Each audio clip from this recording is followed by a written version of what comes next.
آج 14 اگست 2022 ہے۔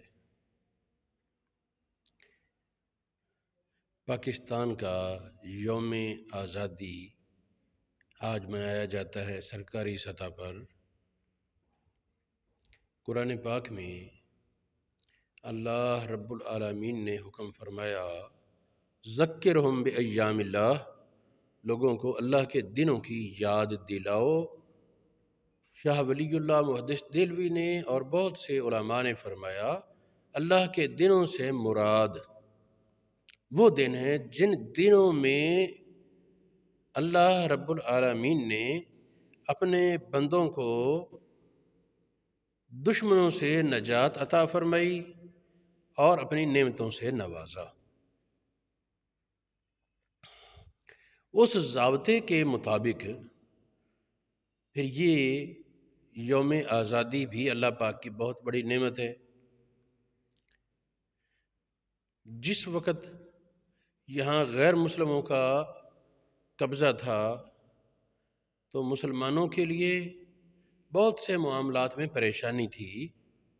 مثال کے طور پر گائے کی قربانی مسلمان صرف صاحب حیثیت عمراء وہ بھی چھپ چھپا کر کرتے، یا بعض علاقوں میں جہاں مسلمانوں کا بڑا غلبہ اور زور تھا کر لیتے، ورنہ عام طور پر مسلمانوں کو گائے کی قربانی کرنے کی جرت نہ ہوتی۔ اسی طرح اذان کی بے حرمتی، مساجد کے پاس ہندو اپنے ترانے گاتے ہوئے مسجدوں کے سامنے سے گزرتے، بے حرمتی کرتے، اور اس طرح کر کے کئی معاملات میں مسلمانوں کے مذہبی جذبات شدید مجروح ہوتے۔ تو ظاہر ہے کہ ان سارے مصائب سے اللہ پاک نے نجات عطا فرمائی۔ آج کے انڈیا میں دیکھیں تو وہاں جو مسلمان مالی طور پر غربت سے نکل کر عمارت کی طرف آتا ہے، حتی الامکان اس کو قتل کر دیا جاتا ہے۔ یہ دو چار نہیں، بہت سی اس کی مثالیں عملی طور پر موجود ہیں۔ ہمارے ایک بزرگ تھے، وہ یہ سید مظاہر اشرف، خاندان اشرفیہ سے تعلق تھا۔ وہ ایک بار بات سنا دیتے کہ میں انڈیا گیا، انڈیا میں رہنے والا مسلمان وہ پوچھتا ہے کہ پاکستان سے آئے ہو؟ انہوں نے کہا کہ ہاں۔ انہوں نے کہا جی وجہ کیا ہے کہ پاکستان میں رہنے والے مسلمان وہ صحت مند، چہرے بہ رونق اور اچھی حالت میں نظر آتے ہیں، اور بھارت میں رہنے والے مسلمان ان کے چہروں پر وہ رونق نہیں، اور ویسے بھی وہ عجیب ان کی کیفیت ہوتی ہے، پریشانی کا ایک انداز۔ اور وہ انہوں نے تبصرہ یہ کیا کہ بھارت میں ایسے سمجھ لو کہ ایک انسان پر ہر وقت بہت سے پہرے دار مسلط ہوں، جو اس کے کھانے پر، اس کے پینے پر، اس کے لباس پر نظریں رکھیں، تو وہ خوف زدہ مسلسل خوف زدہ رہنے کی وجہ سے ڈر اس کی طبیعت ثانویہ بن جاتا ہے۔ ایک وقت چاہے بھی خوش رہنا تو بناوٹ پتہ چلتا ہے کہ یہ بناوٹی طور پر خوش ہو رہا ہے۔ پھر اس طرح وہ غذا اور قوت بھی نہیں ہوتی، اس سے غذا اس طرح قوت بھی نہیں دیتی جس میں ہر وقت خوف اور پریشانی کا عنصر شامل ہو۔ جبکہ پاکستان میں رہنے والے وہ اچھی حالت میں ہیں، ان کو اس طرح کی کوئی ٹینشن نہیں۔ ہمارے پاکستان میں کچھ سربراہ ہیں جو پاکستان کے متعلق اپنی زبانوں سے نازیبا الفاظ بولتے رہتے ہیں۔ اللہ رب العالمین ان کو ہدایت عطا کرے، یہ بالکل غلط روش ہے۔ اللہ پاک کا حکم ان شکرتم لازیدنکم، شکر کرو میں زیادہ دوں گا، اور ناشکری کرنا اس کا نتیجہ پھر واضح ہے کہ وہ نعمت کے زوال کا راستہ ہے۔ پاکستان کے بارے میں ایک بات بڑی ذمہ داری سے میں کہتا ہوں کہ نظریاتی سلطنت، وہ مملکت جو ایک نظریے پر بنیاد میں آئی، مدینہ شریف کی سلطنت تھی جو رسول اللہ نے قائم کی، یہ نظریاتی سلطنت تھی، ایک نظریے پر یہ قائم ہوئی اسلام کی نشر و اشاعت کے لیے اور اسلام کے لیے۔ اس کے بعد یہ 1400 سالہ تاریخ میں آج تک پوری روئے زمین پر حقیقت یہ ہے کہ کوئی نظریاتی سلطنت دوسری نہیں، پاکستان صرف ایک ہے اس کی، جو رسول اللہ صلی اللہ علیہ وسلم کی خصوصی نظر عنایت سے نظریاتی سلطنت کے طور پر قائم ہوا۔ بہرحال یہ ہے کہ ایک بات جو میں توجہ دلانا چاہتا تھا وہ یہ کہ پاکستان ریاست مدینہ کے بعد امت میں پہلی نظریاتی سلطنت ہے جو اسلام کے بنیاد پر وجود میں آئی، ورنہ اس سے پہلے جتنی سلطنتیں ہیں بے خلافت راشدہ وہ تو نبی پاک کی حکومت کا تسلسل تھا نا، نبی پاک کی سلطنت کا تسلسل تھا۔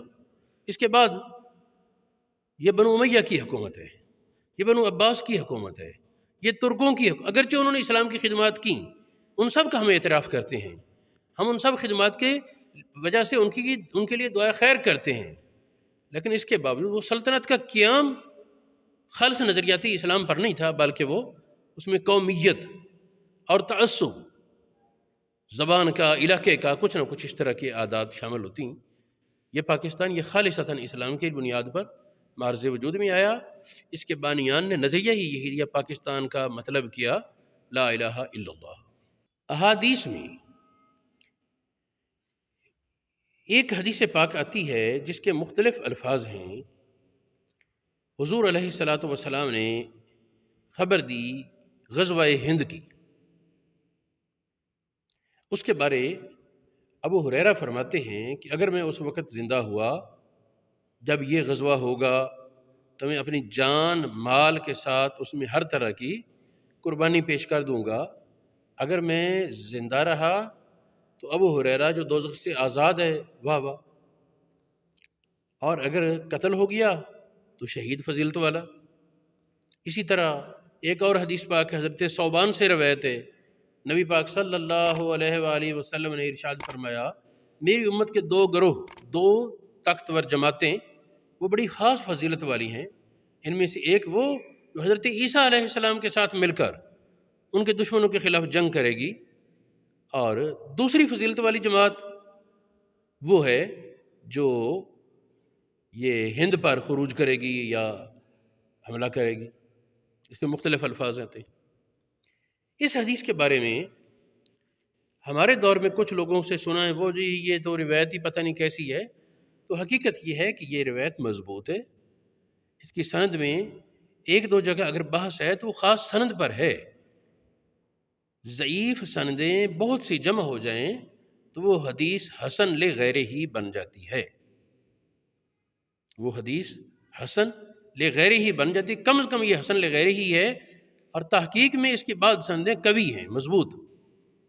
چنانچہ دیکھیں طبقات کبریٰ ابن سعد میں یہ حدیث موجود ہے، مسند بزار میں ہے، سنن بہقی میں ہے، امام حاکم نے مستدرک میں یہ حدیث بیان کی، یہ صحیح قرار دیتے ہیں۔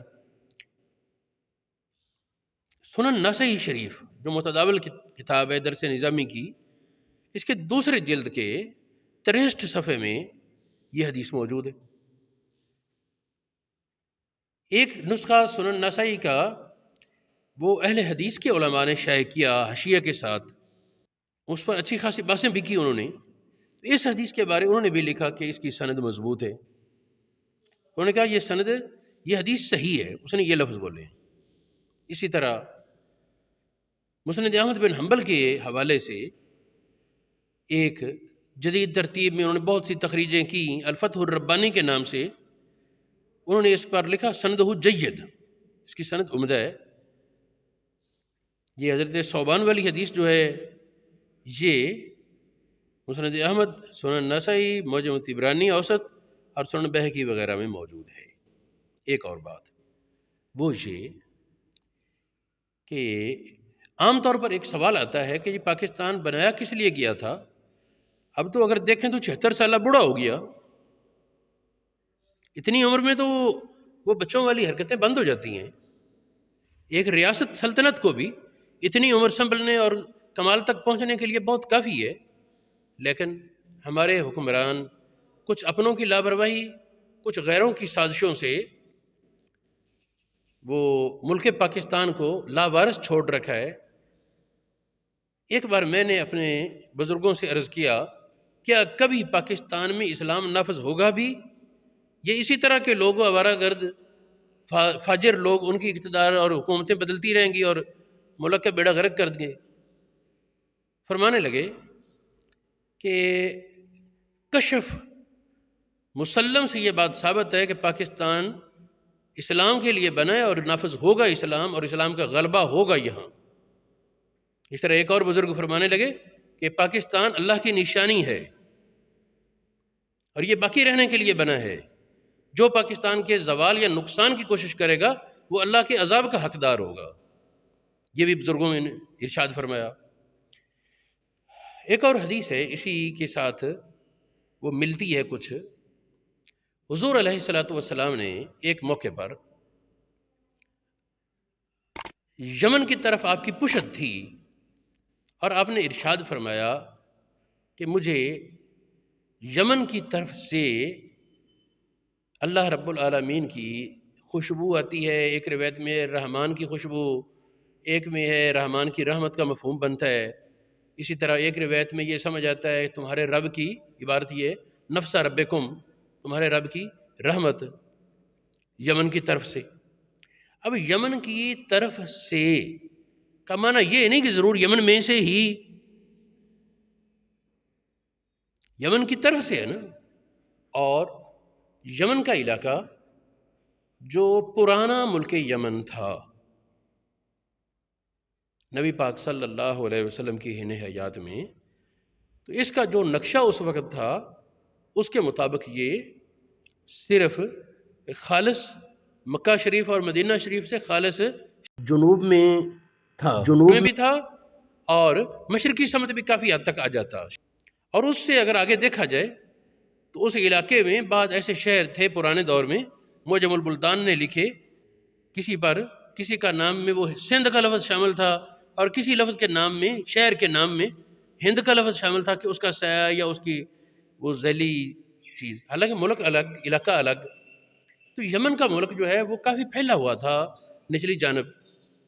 تو نبی پاک یمن کی طرف اشارہ کر کے یہ کہنا، اس سے ہمارے بعد علماء نے یہ اخذ کیا کہ ملک ہند میں رہنے والے نبی پاک کے دین کے خدام اور پرچار کرنے والے، ان کے کاموں سے نبی پاک کی رضا، خوشی، راحت یہ مراد ہے۔ یہ علامہ محمد اقبال کی کتاب بانگ درا میرے ہاتھ میں ہے، اس میں بھی اس کا حوالہ ایک طرح موجود ہے۔ یہ اس کا ٹائٹل ہے ہندوستانی بچوں کا قومی گیت۔ چشتی نے جس زمین میں پیغام حق سنایا، نانک نے جس چمن میں وحدت کا گیت گایا، تاتاریوں نے جس کو اپنا وطن بنایا، جس نے حجازیوں سے دشت عرب چھڑایا، میرا وطن وہی ہے، میرا وطن وہی ہے۔ آگے چلتے ہوئے اس کے تیسرے پہرے میں کہتے ہیں، ٹوٹے تھے جو ستارے فارس کے آسماں تھے، ٹوٹے تھے جو ستارے فارس کے آسماں سے، پھر تاب دے کہ جس نے چمکائے کہکشاں سے، وحدت کی لے سنی تھی دنیا نے جس مکان سے۔ اگلا جملہ جو ہے وہ اصل جس کے لیے میں نے یہ شعر پڑھے، میرے عرب کو آئی ٹھنڈی ہوا جہاں سے، میرا وطن وہی ہے، میرا وطن وہی ہے۔ یہ میری طرف جو میرے پاس نسخہ اس کے صفحہ 84 پر بانگ درا میں یہ شعر موجود ہے۔ اللہ رب العالمین کی بارگاہ میں ملک پاکستان کے لیے ہم دعائے خیر کرتے ہیں۔ آج صبح میں دکان پر کوئی چیز لینے گیا تو وہاں بات چلی، وہ کہنے لگا کہ جہاں بھی کہیں جائے نا بس پر سوار ہوں تو کسی کا سر پھوٹا ہوتا ہے، لڑ رہے ہوتے ہیں بندے، کیا ہے؟ کوئی کہتا ہے میں فلاں جماعت کا ہوں، کوئی کہتا ہے فلاں جماعت کا۔ اور ان سے کنٹرول بھی مہنگائی وغیرہ پر نہیں ہو رہا۔ گاڑی کی پلیٹ بدلا دیں تو اس سے گاڑی تو نہیں بدل جاتی۔ یہ کھوٹے سکے کے مختلف رخ ہیں، پالیسیاں اپنی اپنی ہوں گی، اختلاف ہوں گے آپس میں، موجودہ سیاستدانوں کے، لیکن مذہب کی دشمنی کے حوالے سے، اسلام سے بیزار ہونے کے حوالے سے، مذہب سے وہ نام کی حد تک مذہب کا استعمال کرنا ہے، نہ عمل کرنا ہے نہ عمل کروانا ہے، مذہب بیزار طبقہ۔ اس اعتبار سے یہ تینوں بڑی پارٹیاں وہ تقریباً ایک جیسی گنی جائیں گی، اور ہمارے عوام اللہ پاک ان کے حال پر رحم فرمائے، کہتے ہیں مولویوں سے حکومت نہیں چلنی۔ بھئی یہ کون سی چلائی بیٹھے، ان سے تو بہتر ہی چلا لیں گے۔ کوئی کہتا ہے مولوی آپس میں لڑ پڑیں گے، اللہ کے بندو مولوی جلسے میں لڑتے ہیں، تقریر ایک دوسرے کے خلاف تقریر کر لیتے ہیں، بول لیتے ہیں۔ کبھی ایسا نہیں ہوا کہ مولویوں نے آپس میں لڑ کر ایک دوسرے کو قتل کر دیا ہو یا ایک دوسرے کو زخمی کر دیا، خون خرابہ کیا ہو، بہایا ہو۔ بڑے مولویوں نے بیٹھے آپس میں بیٹھ کے، ایسا قتل نہیں ہوتا۔ تو اللہ رب العالمین کی بارگاہ میں دعا ہے کہ اللہ پاک حکام اور عوام سب کی اصلاح فرمائے، اور ایسے لوگوں کو پاکستان کا حاکم بنائے جو صحیح معنی میں پاکستان کو پاکستان بنا دیں، یہاں سے جہالت کا خاتمہ ہو جائے، یہاں سے ظلم کا خاتمہ ہو جائے، اور یہاں سے بے حیائی کا خاتمہ ہو، امن و امان، حیا اور عزت کا سر بلند ہو، علم کا سر بلند ہو،